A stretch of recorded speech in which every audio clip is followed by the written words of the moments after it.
So, hello Haziq, once again a very good morning to you.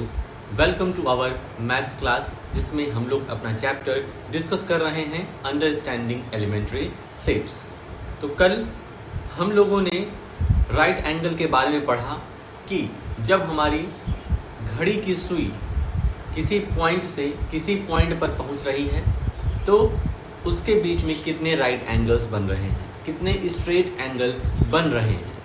और ये भी जाना कि जब हमारे घड़ी की जो सुई है वो कुछ पार्ट ट्रैवल करती है तो फ्रैक्शन में बताना भी हम लोगों ने कल अच्छे से समझा। ठीक बात। थोड़ी सी दिक्कत ये कर रहे हो कि क्वेश्चन में पूछ कुछ और रहा है और आंसर कुछ और दे रहे हो, तो भाई साहब इसको सुधारो। ठीक है, आता सब कुछ है लेकिन कॉपी में जो लिखोगे उस पर नंबर मिलेगा, तो वही लिखो जो क्वेश्चन में पूछा गया। आते हैं आज के अपने चैप्टर पे और देखते हैं क्या डिस्कस करने हैं आज हमको।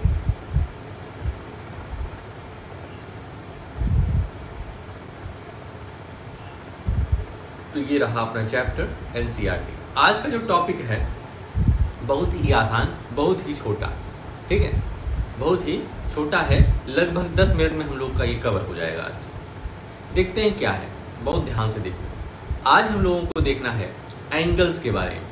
Acute angle, obtuse angle, reflex angle. Acute, obtuse, reflex angle.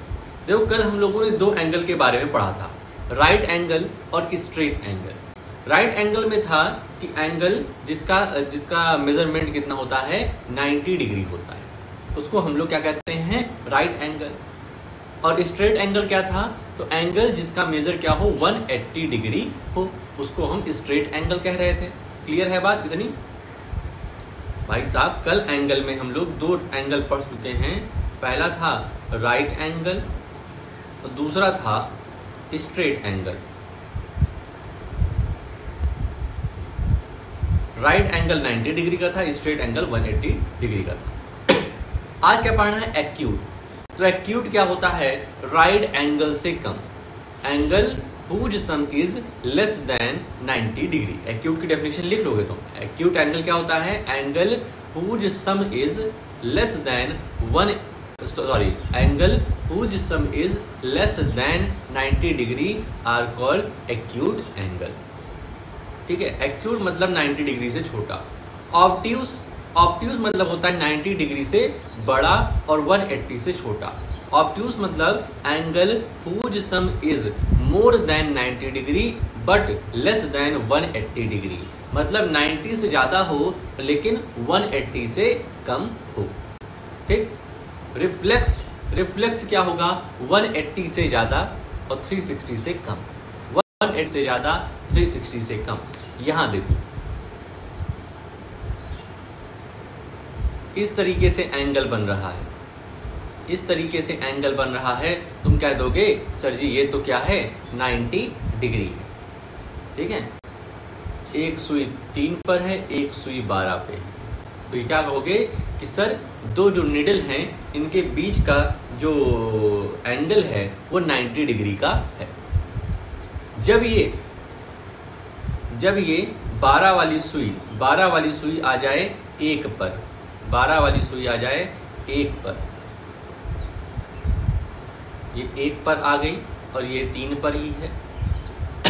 अब ये जो एंगल बन रहा है, कितना भी बन रहा हो, ये है तुम्हारा क्या, एक्यूट एंगल, क्योंकि 90 डिग्री से लेस हो गया, less than 90 degree, less than 90 degree, तो ये क्या हो गया, एक्यूट एंगल हो गया। ठीक है, क्लियर है। और यही जो 1 पर सुई है, वो चली जाए 11 पर या 10 पर, ये 10 पर सुई चली गई और ये अभी 3 पर ही है। ठीक, ये सुई 10 पर चली गई और ये वाली 3 पर ही है, तो ये जो एंगल बन रहा है ये 90 डिग्री से ज़्यादा है भाई साहब। 90 डिग्री वाली सुई पकड़ करके 10 पे ला दी गई, तो ये क्या है, more than 90 degree, more than 90 degree, इसको हम कहते हैं ऑब्ट्यूस। ऑब्ट्यूस। ठीक है, तो एक्यूट क्लियर, ऑब्ट्यूस क्लियर। और यही जब लाइनें सीधी हो जाती हैं, ये 9 पर पहुंच गई और ये 3 पर ही रही, ये 9 पे ये 3 पर, तो ये जो एंगल बन रहा है ये होता है स्ट्रेट एंगल। स्ट्रेट एंगल इसको क्या कहते हैं? 180 डिग्री, इसको स्ट्रेट एंगल। और कितना मेजरमेंट है? 180 डिग्री। इतनी बात क्लियर है? रिफ्लेक्स क्या होगा? अब ये सुई जो है ये 3 पर ही है हमारी, लेकिन ये जो 9 वाला है ये आ गया अपने 7 पर। किस पे आ गया? यहाँ पे नहीं, थोड़ा सा इधर बनाते हैं।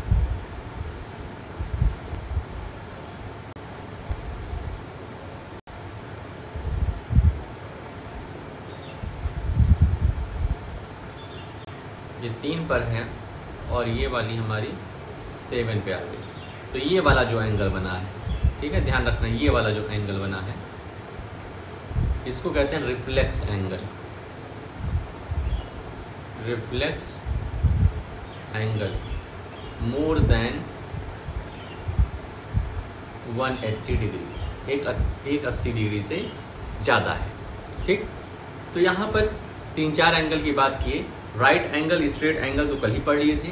एक्यूट एंगल मतलब राइट एंगल से कम, ऑब्ट्यूज मतलब 90 डिग्री से ज़्यादा, स्ट्रेट एंगल मीन्स 180 डिग्री, और रिफ्लेक्स एंगल मतलब 180 से ज़्यादा और 360 से कम। अब यहाँ पर वही सब लिखे हुए हैं। We saw what we mean by a right angle and a straight angle. कल की क्लास में हम लोगों ने ये अच्छे से समझ लिया कि राइट एंगल और स्ट्रेट एंगल क्या होते हैं। However, not all the angles we come across are one of these two kinds. The angle made by a ladder with the wall or with the floor is neither a right angle nor a straight angle. कह रहे हैं कि इस दुनिया में सिर्फ 2 ही angle काम नहीं आएंगे। सिर्फ हम राइट एंगल और स्ट्रेट एंगल पढ़ लिए हैं तो हमारी पढ़ाई लिखाई पूरी नहीं हो जाती। हमें कुछ और जानना है इस दुनिया के बारे में, इस दुनिया में और कौन कौन से एंगल हैं। तो कौन कौन से एंगल हैं पढ़ा समझा दिए तुमको। यहाँ पर देखो लिखा है, think, discuss and write. Are there angles smaller than a right angle. क्या कुछ ऐसे भी एंगल होते हैं जो 90 डिग्री से राइट एंगल से कम होते हैं? बिल्कुल होते हैं, उन्हीं को एक्यूट कहते हैं। Are there angles greater than a right angle. क्या कुछ ऐसे भी एंगल हैं जो राइट एंगल 90 डिग्री से ज़्यादा होते हैं? बिल्कुल होते हैं, उन्हीं को तो ऑब्ट्यूज कहते हैं। Have you seen a carpenter's square?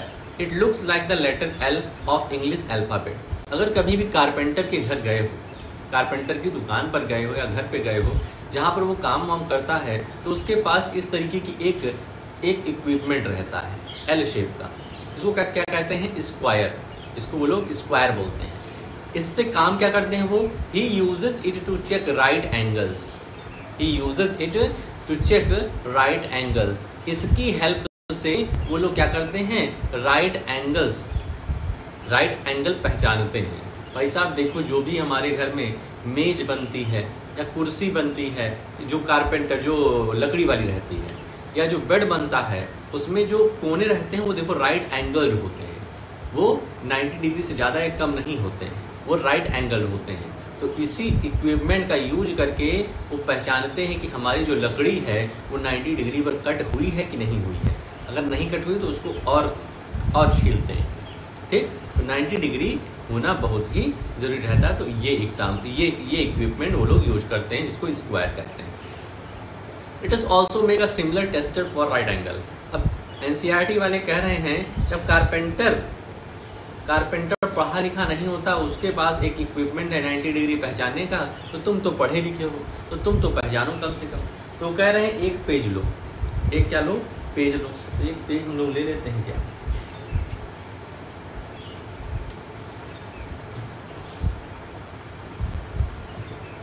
एक पेज कहाँ से लिया गया? एक minute.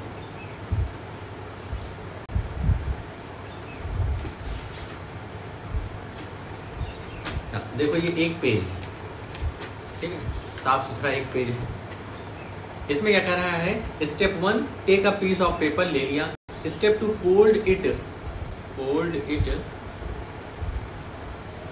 Fold it somewhere in the middle. कह रहे हैं इसको क्या करो? कहीं से बीच से, एकदम बीचों बीच क्या इसको कर दो, फोल्ड कर दो। तो इस तरीके से हम लोगों ने फोल्ड कर दिया। Step 3, fold again the straight edge. जो स्ट्रेट एज है, ये वाली स्ट्रेट एज आई है ना हमारी, ये वाली स्ट्रेट एज है, ठीक है। तो कह रहे हैं इसको भी इस तरीके से मिडिल से मोड़ दो, ठीक है। अब तुम्हारा टेस्टर रेडी हो गया। ये जो एंगल बन रहा है, ये वाला जो एंगल, ये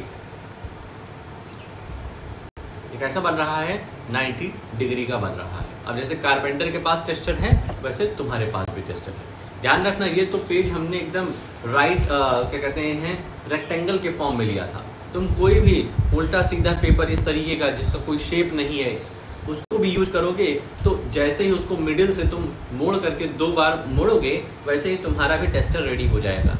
उसमें कुछ ये नहीं रहेगा, ठीक है, कि एकदम साफ पेज यूज करोगे तभी बनेगा, अच्छे वैसे ही बन जाएगा। Observe your improvised right angle tester. और ये जो बना है इसको क्या कहेंगे, राइट एंगल टेस्टर कहेंगे। Shall we call it R A tester, right angle tester, तो बिल्कुल कह सकते हैं। Does one edge end up straight on the other, तो यस, एक जो हमारे एज है वो दूसरी एज पर क्या कर रहा है, राइट एंगल पर लाई कर रहा है।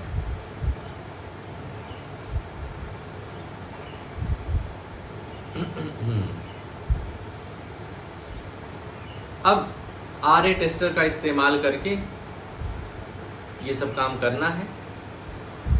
जैसे ट्राई दीज में देखो क्या लिखा है, ट्राई दीज करना है तुम्हें, ठीक। The hour hand of a clock moves from 12 to 5 is the revolution of the hour hand more than 1 right angle.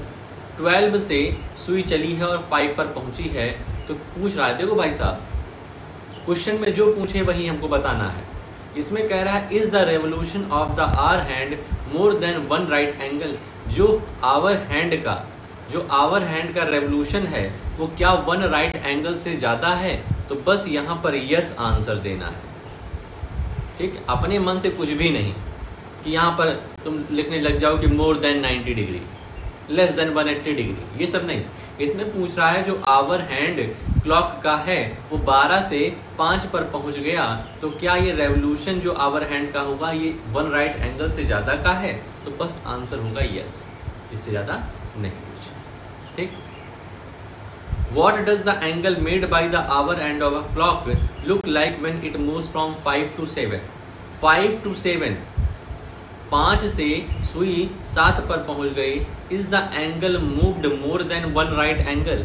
क्या जो हमारा सुई 5 से 7 पे पहुंच गई तो ये क्या 1 राइट एंगल से ज़्यादा का है, 1 राइट एंगल से ज़्यादा का है, तो तुमको लग रहा है नहीं भाई साहब 1 राइट एंगल से ज़्यादा का नहीं है।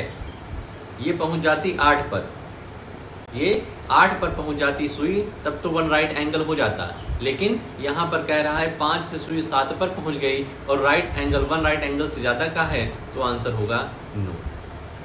तो इसी तरीके से अब थर्ड वाले में कुछ ड्रॉ करना है तुम्हें, थर्ड है, फोर्थ है, तो ये तुम खुद से करोगे, ये तुम खुद से करोगे, ठीक। एक्यूट एंगल क्या लिखा है और देख लेते हैं, other names. An angle smaller than a right angle, an angle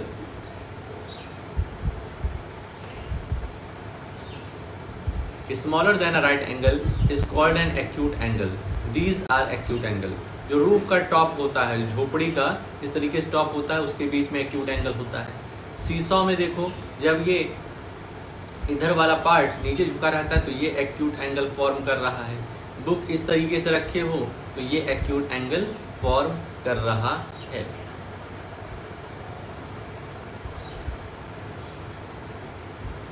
इसी तरीके से फिर तुमको दिया है ऑब्ट्यूस एंगल, जब ज़्यादा हो जाता है। चल ये वाला ट्राई दीज अभी रहने देना, जो पिछला वाला ट्राई दीज है उसको तुम्हें करना है और वापस से एक्सरसाइज 5.3 पे आ जाना। 5.3 में फर्स्ट वाले मैच द फॉलोइंग, जैसे स्ट्रेट एंगल। स्ट्रेट एंगल क्या कहता है, स्ट्रेट एंगल क्या आ जाएगा,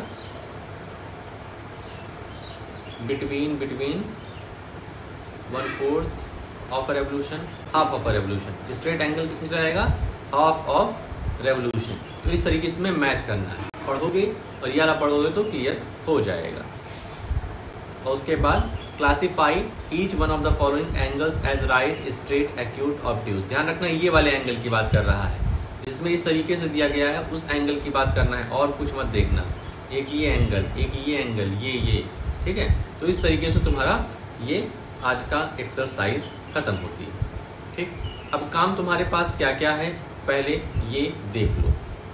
तो सबसे पहले तो तुम्हें डेफिनीशन लिखनी है, किसकी किसकी, राइट एंगल की, एक्यूट एंगल की, ऑब्ट्यूस एंगल की, स्ट्रेट एंगल की, रिफ्लेक्स एंगल। 5 टाइप्स के एंगल हम लोगों ने पढ़ा, तो उसकी डेफिनीशन ट्राई दिस वाला करोगे और उसके बाद ये एक्सरसाइज अपनी कंप्लीट। ठीक, आई होप जितना आज पढ़ाया है एकदम क्लियर होगा। कोई दिक्कत होती है तो शाम की क्लास में ज़रूर बताओ। आज के लिए अपने इस वीडियो में इतना ही, मिलते हैं नेक्स्ट वीडियो में। ओके।